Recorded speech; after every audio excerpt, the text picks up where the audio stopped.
আলমের বাড়ির সামনে কিছু দুর্বৃত্ত ঘোরাঘুরি করছে, তাকে হুমকি দিচ্ছে, তাকে ঘর থেকে বের হতে দিচ্ছে না।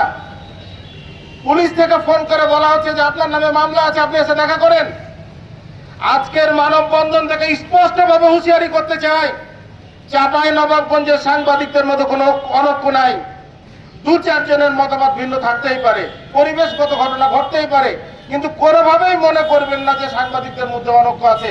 আজকে দেখে যান, চাঁপাইনবাবগঞ্জের তৃণমূল উপজেলা থেকে শুরু করে এমন কোন সাংবাদিক নাই যে আজকে আমাদের মানববন্ধনে উপস্থিত হয়নি।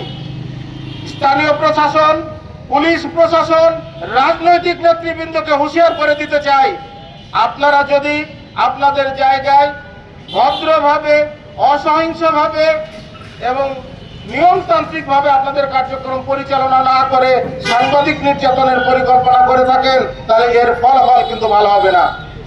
আমরা হুঁশিয়ার